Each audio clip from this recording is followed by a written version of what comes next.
February 20, 1943. North of Kasserine Pass, Tunisia. The official battle report would never fully capture what the German tank commanders witnessed that morning. American Sherman tanks were executing maneuvers that defied everything Wehrmacht doctrine said was possible without visual signals. Through the dust and smoke of the North African battlefield, 5 Shermans, separated by broken terrain with no line of sight between them, converged on German positions with timing that seemed supernatural. No flags, no flares, no dispatch riders racing between vehicles. Yet, they moved as a single organism, each tank covering the blind spots the others couldn't see, each crew knowing exactly where their comrades were positioned. Inside their Panzer IVs, equipped with FUG-V radios, German commanders struggled to hear their own company leaders through static that overwhelmed their amplitude modulation systems. The 10-watt German transmitters, state-of-the-art by 1930s standards, couldn't penetrate more than a few hundred meters when the tanks were moving. Most German tanks carried only receivers, unable to report what they saw or call for help. The Americans were operating with technology the Germans didn't know existed. Frequency modulation radios in every single tank, crystal-controlled precision, 25 watts of transmission power, and a clarity that cut through engine noise and battlefield chaos like a knife through paper. 8,000 miles from Detroit's assembly lines, the most decisive technological advantage of World War II was revealing itself.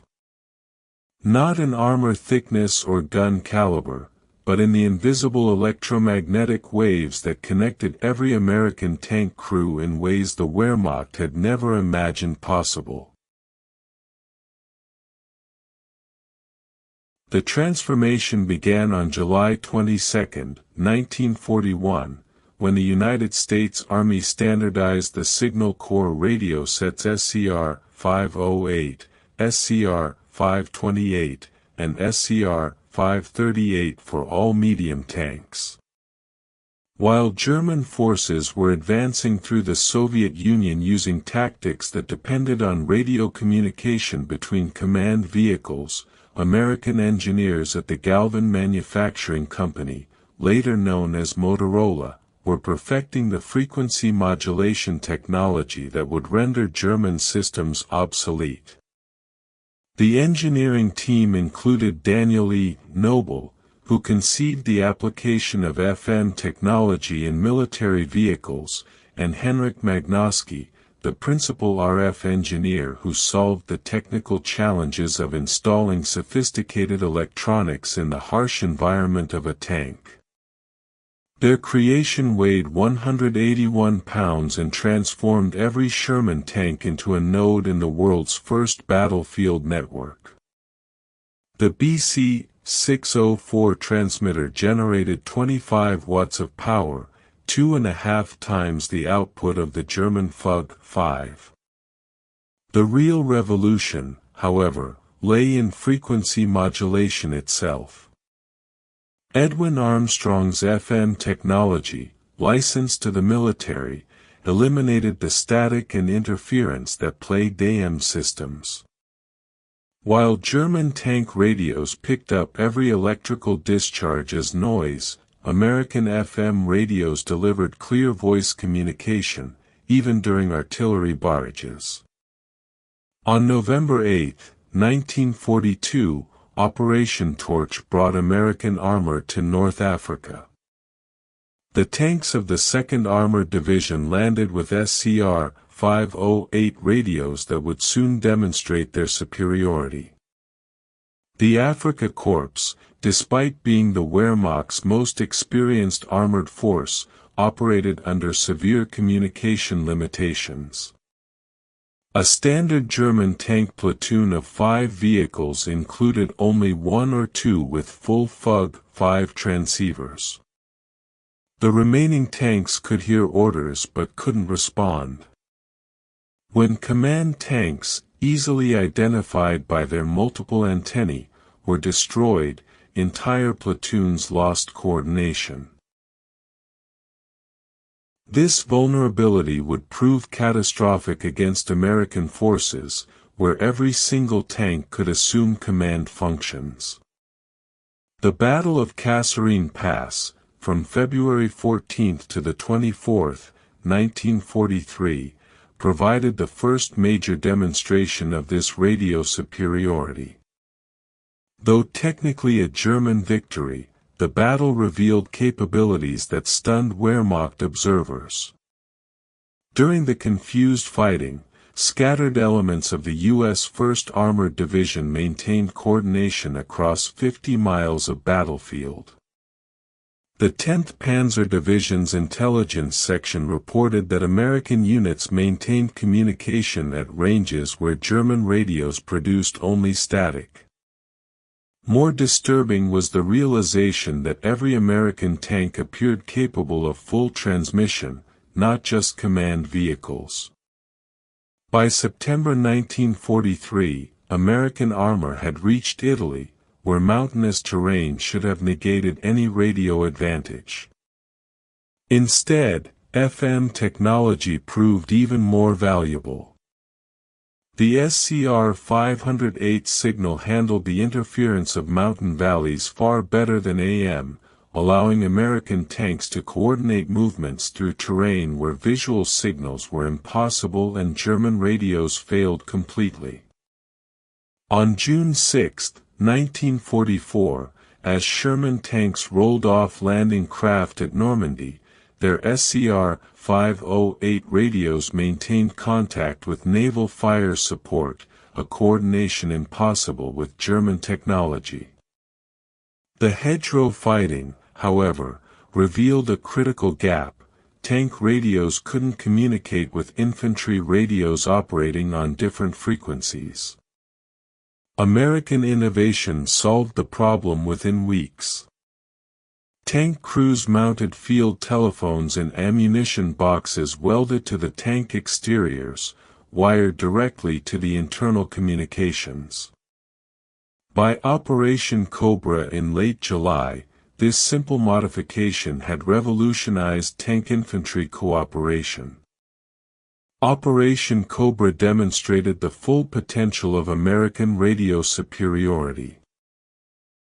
The 2nd Armored Division coordinated over 200 Sherman tanks through radio networks that enabled unprecedented battlefield control. German defenders from the elite Panzerlehr Division faced an enemy that seemed to possess supernatural awareness. American tanks responded instantly to threats reported by other units miles away. Artillery strikes, coordinated through tank radios, arrived within minutes of target identification. The contrast with German capabilities was stark. The Panzerlehr, once Germany's premier armored division, had been reduced to communication poverty. Most of its tanks operated without radios, depending on visual signals in terrain where visibility rarely exceeded 100 meters. The irony was profound. Germany had pioneered radio use in armored warfare. Heinz Guderian, the architect of Blitzkrieg, had insisted on radio equipment in tanks since the 1920s. Yet by 1943, German production couldn't provide the radios Guderian's own doctrine demanded. Production statistics told the story of American industrial might. Between 1942 and 1944, Motorola produced over 50,000 tank radio sets. This production miracle ensured that all 49,324 Sherman tanks manufactured during the war received this sophisticated equipment, a rate of 100% deployment. In contrast, Germany produced only around 6,000 FUG-5 transceivers for its 12,000 medium and heavy tanks, achieving a full communication capability in only 20% of its force. The American system had a moving range of 7 miles, while the German radio struggled to reach 1. During the Battle of Aricourt in September 1944, the 4th Armored Division faced multiple German panzer brigades equipped with superior Panther tanks. The Germans had every advantage in armor and firepower. But American radio coordination proved decisive. Every Sherman could report enemy positions instantly.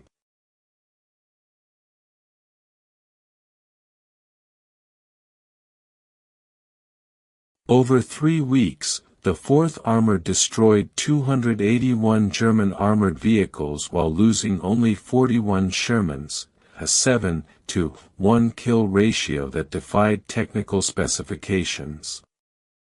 Throughout the war, German intelligence failed to grasp the significance of this communication superiority, attributing American coordination to training rather than technology. They continued targeting supposed command tanks, not realizing every Sherman could coordinate battlefield responses. As American forces approached the Rhine in March 1945, their communication superiority reached its zenith. When the 9th Armored Division discovered the Ludendorff Bridge at Remagen intact, radio reports reached 1st Army headquarters within minutes. Within an hour, divisions across the front were shifting to exploit the opportunity. German forces, dependent on telephone lines that were being systematically destroyed, couldn't respond with comparable speed. This advantage profoundly affected the psychological experience of tank warfare. American crews fought with the knowledge they were never alone. Even when physically isolated, they remained connected through radio waves. German tank crews experienced the opposite, profound isolation. After Germany's surrender, a U.S. Army technical intelligence report concluded that German tank communications equipment was approximately 5 years behind American systems. The German military's failure to recognize and adapt to American communication superiority stands as one of World War II's great intelligence failures. They continued building superior tanks that fought as isolated individuals, while American forces built adequate tanks that fought as coordinated teams.